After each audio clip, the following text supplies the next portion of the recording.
안녕하세요. 까치살모입니다. 지난달인 2024년 5월 8일에 에어로스페이스 콘퍼런스 2024가 개최되었는데요. 이때 여러 가지 주제가 발표되었는데요. 그런데 발표 주제 중에서 국방과학연구소가 발표한 주제 중에 첨단 항공 엔진 소요기술 분석이라는 주제가 있었습니다. 이 주제를 통해서 국방과학연구소는 우리가 앞으로 개발하기로 한 15,000파운드급 엔진의 세부 재원에 대해서 발표를 했기 때문에 오늘은 그걸 이야기할까 합니다. 현재 이 엔진에 대해서 국방과학연구소는 첨단 항공 엔진 개념 설계 연구라는 사업을 진행 중인데요. 이 사업은 작년인 2023년 10월부터 올해인 2024년 11월까지 총 사업비 34.47억을 들여서 하는 사업으로, 이 사업을 하는 목적은 과연 사업이 타당한지 조사하는 사업 타당성 조사와, 그리고 우리가 어떻게 엔진을 개발할지를 정하는 개발 로드맵을 수립하는 것이 목표인 사업입니다. 한마디로 말해서 이 사업을 통해서 우리가 개발하려는 엔진의 구체적인 성능과 그리고 구체적인 엔진 개발 일정이 나오게 되는 것입니다. 그리고 이번 발표는 이 사업의 중간 발표라고 할 수 있습니다. 현재 이 사업에 참여하는 기관 및 회사는 우선 당연히 국방과학연구소가 중심이 되고요. 파트너로는 한국유체기계학회, 그리고 한국추진공학회, 거기에 두산에너빌리티와 마지막으로 한화에어로스페이스가 참여하게 됩니다. 그리고 엔진의 개발은 국방과학연구소가 중심이 되어서 하지만 생산을 담당하는 건 바로 한화에어로스페이스가 담당하게 되죠.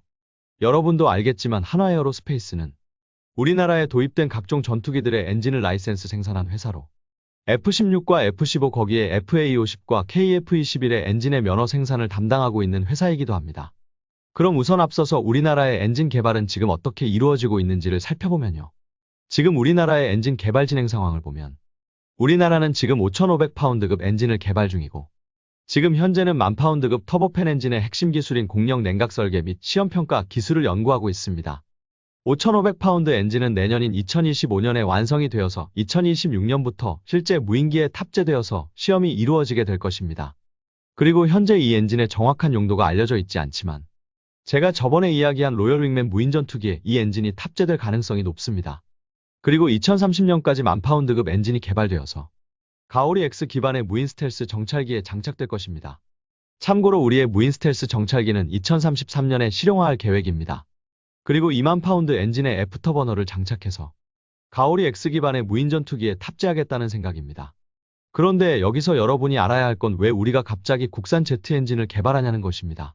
그 이유는 MTCR 규제 때문입니다. 여러분도 알겠지만 MTCR이라는 건 사거리 300km 이상 탄두 중량 500kg 이상의 미사일을 타국에 판매하는 걸 금지하는 규제입니다. 그런데 웃기는 건 무인기도 바로 미사일의 범주에 들어간다는 것입니다. 그래서 우리가 F-16 같은 유인 전투기를 도입하면서 MTCR 규정 이상의 기체를 도입하고 거기에 탑재되는 엔진을 도입하는 건 문제가 되지 않지만 무인 전투기용 엔진을 도입하는 건 MTCR 규제를 받게 됩니다. 그래서 무인 전투기에 들어가는 엔진을 해외에서 도입한다는 건 현실적으로 힘듭니다. 그래서 우리는 엔진의 국산화에 나선 것입니다. 그리고 바로 10,000파운드 엔진 다음에 개발하겠다는 게 바로 15,000파운드급 엔진입니다. 그런데 재미있는 점은 지금 우리는 15,000파운드급 엔진을 개발한다고 하고 있지만 놀랍게도 아직까지 이 엔진을 어디에 사용할지는 구체적으로 정해진 건 없습니다. 한마디로 현재까지는 이 엔진의 공식적인 사용 계획이 없다는 것입니다. 다만 예상할 수 있는 건 현재 우리나라가 계획 중인 제트 엔진을 장착한 무인기 중에서 가장 대형 기체는 가오리 X 기반의 무인 전투기이고 지금은 비록 이 기체에 애프터버너를 장착한 10,000파운드급 엔진을 장착한다는 계획이지만 이 기체를 확대해서 장착하지 않을까 하는 짐작만 하는 겁니다. 그러나 분명한 건 이 전익기 형상의 무인 전투기는 엄청난 대형 무인기이고 거기다 스텔스 성능만 보면 6세대 전투기에 준하는 기체라는 것입니다. 그 뜻은 이 기체가 엄청난 고가의 기체일 것이라는 것이고 그래서 절대로 많은 수량을 생산하는 건 불가능할 것입니다.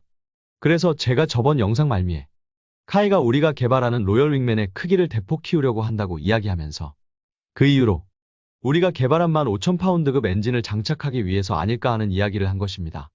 한마디로 말해서 지금은 15,000파운드급 엔진을 개발해서 어디에 사용할지 아무것도 정해진 것이 없습니다. 거기다 그나마 예상되는 수요인 전익기 형상의 대형 무인 전투기는 그 생산 수량이 엄청나게 적을 거라는 것입니다. 그러나 분명한 건 우리의 15,000파운드급 엔진이 어느 정도 안정화되려면 최대한 많은 수요를 만들어내야 한다는 건 분명한 사실입니다. 그래야지만이 우리 엔진의 생산 가격이 낮아질 것이고 많은 피드백을 받아서 엔진의 성능도 안정화될 테니까요. 그렇기에 카이가 로열 윙맨을 대형화시키려는 게 아닌가 하는 생각을 해봅니다. 아무튼 어찌되었던 우리는 KF-21에 들어가는 F414와 동일한 출력의 엔진을 개발하기로 했고, 당연하지만 그 뜻은 당장은 무인기용 엔진으로 사용하지만 나중에는 이 엔진을 KF-21용 엔진으로도 사용될 것이라는 것입니다. 그리고 이번 발표에서도 국방과학연구소는 이 엔진을 나중에는 KF-21용 엔진으로 사용할 것임을 분명히 했습니다. 그래서 이 엔진의 규격은 지금 KF-21에 장착된 F414와 거의 같은 크기로 만들어진다고 합니다. 그래서 전에 제가 영상으로 만들기도 했던 F터버너 사용하지 않는 출력으로 18,000파운드급 엔진을 개발하려던 계획은 포기되었다고 합니다. 무슨 말이냐면 전에 한화에서 우리의 신형 엔진이 18,000파운드급으로 개발될 것이라고 발표를 했고, 그래서 제가 그걸 바탕으로 영상을 만든 적이 있습니다. 그런데 문제는 우리의 엔진을 18,000파운드급으로 만들려면 KF-21용 엔진으로 사용 중인 F414보다 엔진이 대형화될 수밖에는 없다는 결론에 도달했다고 합니다. 실제로 우리가 만일 18,000파운드급 엔진을 만들게 되면 엔진의 직경은 0.890m인 F414보다 9.6% 증가해야 한다고 하며 코어의 직경도 0.603m인 F414보다 큰 0.661m가 되어야 한다고 합니다. 이리 되면 당연히 이 엔진을 달기 위해서는 KF-21을 개조해야 하기 때문에 그래서 18,000파운드급 엔진의 개발은 포기되었다고 합니다. 그 대신 국방과학연구소가 계획하는 엔진은 다른 방법으로 추후에 출력을 높일 수 있는 여지를 가지게 된다고 합니다. 현재 F414 엔진은 정확히는 출력이 15,000파운드급이 아닌 14,000파운드급 엔진입니다.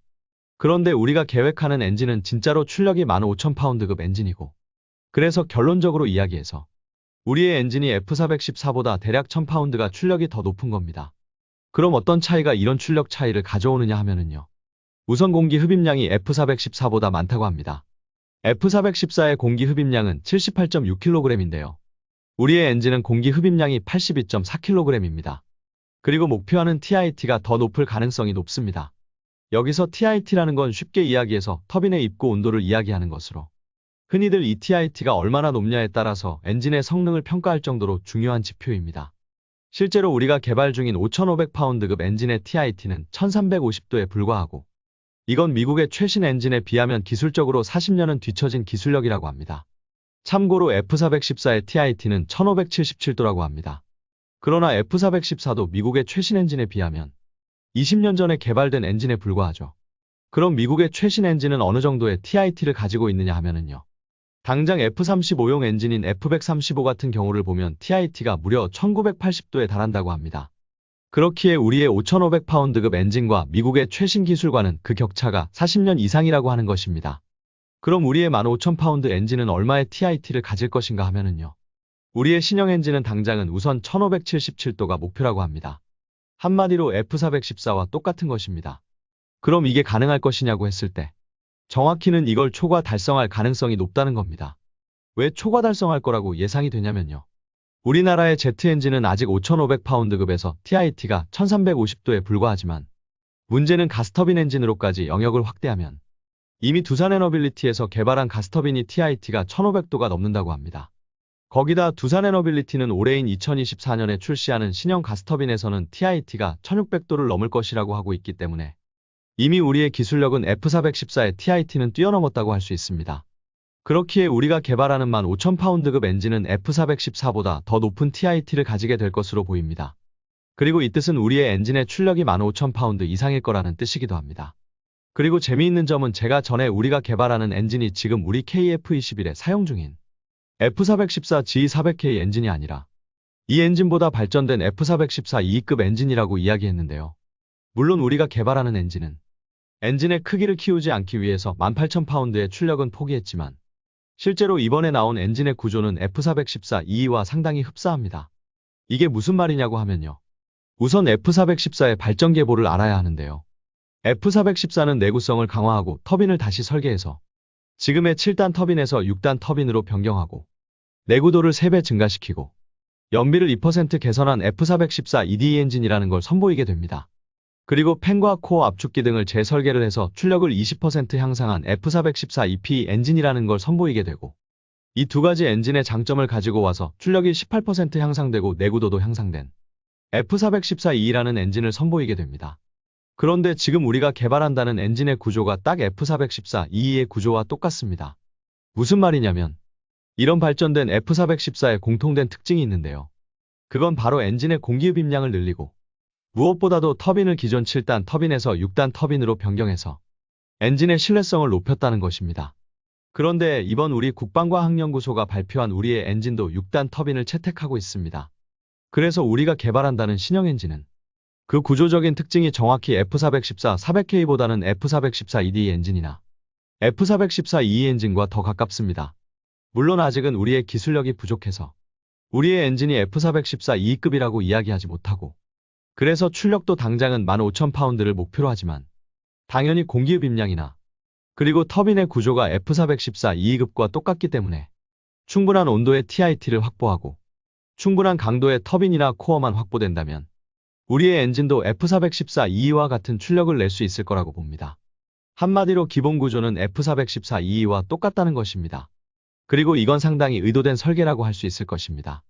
결론은 지금 상태에서는 F414 400K보다 더 많은 공기흡입량은 필요 없습니다. 기존 F414 400K와 동일한 공기 흡입량이어도 충분합니다. 그러나 만일 추후에 추력을 높이는 개량을 하려면 사정이 달라집니다. 결론은 추력을 높이려면 당장 공기 흡입량이 더 많아야 합니다. 그래서 지금 당장은 우리의 기술력으로 충분한 TIT 등을 확보할 수가 없어서 당장 개발하는 엔진은 F터버너를 사용하지 않고는 15,000파운드에 불과하지만 그러나 우리의 기술이 발전해서 더 높은 TIT 등을 확보하게 되면 별도의 엔진 재설계 없이도 지금의 구조를 그대로 유지하고 추력을 향상시키는 게 가능하다는 이야기입니다. 그렇기에 당장은 추력이 15,000파운드이지만 그 구조만은 18,000파운드 정도의 추력을 내는 F414EE와 똑같이 개발하는 거라고 봅니다. 한마디로 말해서 출력 향상에 잠재력을 남겨둔 엔진이라는 것입니다. 그러나 분명한 건 우리는 엔진 개발의 후발주자이고 그래서 엔진 개발 선진국에 비해서는 기술력이 많이 부족한 게 사실입니다. 그래서 지금 당장은 단독으로 엔진을 개발하기 힘들다는 견해가 많고 그래서 지금은 해외 협력회사를 찾아야 한다는 의견이 많습니다. 그리고 지금 우리의 엔진 개발에 해외 협력사로 거론되고 있는 회사는 당연히 미국의 양대 엔진 회사인 GE와 프렛 앤 휘트니 그리고 영국의 롤스로이스 등이 거론되고 있습니다. 거기에 프랑스의 라팔 전투기의 엔진을 개발한 샤프란사도 거론되고 있고요. 심지어는 독자적으로 엔진을 개발하겠다고 나서고 있는 티르키의 TEI까지도 거론되고 있습니다. 아마 협상을 거쳐서 이 중에 하나의 회사와 협력하게 될 것으로 여겨집니다. 물론 당연히 여러분과 저는 우리의 엔진이 우리의 기술로 완전히 독자적으로 개발되기를 원하지만 그래도 엔진 개발에 성공하는 것이 우선이기 때문에 어쩔 수 없이 협력회사를 끌어들이게 될 것입니다. 그러나 누가 되었던 그 회사가 가진 엔진 모델을 그대로 가지고 와서 개발해서는 안 된다고 보고요. 결론은 우리에게 필요한 부분 기술만을 들여오고 엔진 자체는 우리만의 독자적인 모델로 가야 한다고 저는 생각을 합니다. 아무튼 어찌 되었든 우리의 엔진은 본개발을 위한 타당성 조사 등에 들어감으로 인해서 엔진의 구체적인 재원이 나오고 있습니다. 그리고 확실한 건 이 엔진은 우리의 무인전투기뿐만 아니라 우리의 KF-21에 탑재하는 걸 전제로 하고 있다는 점입니다. 그리고 당장은 기술력이 부족해서 세계 최고 수준의 엔진을 목표로 하지는 못하지만 앞으로의 발전 가능성을 염두에 두고 추력 향상의 가능성을 두고 개발이 이루어질 것으로 보인다는 점입니다. 아무튼 어찌되었든 우리는 궁극적으로 이 엔진을 KF-21에 탑재할 것이고 그리고 당장은 힘들어도 나중에는 엔진의 출력을 높여서 KF-21의 공중전 능력을 대폭 높여줄 것이라고 기대를 합니다. 이상 영상 봐주셔서 감사합니다.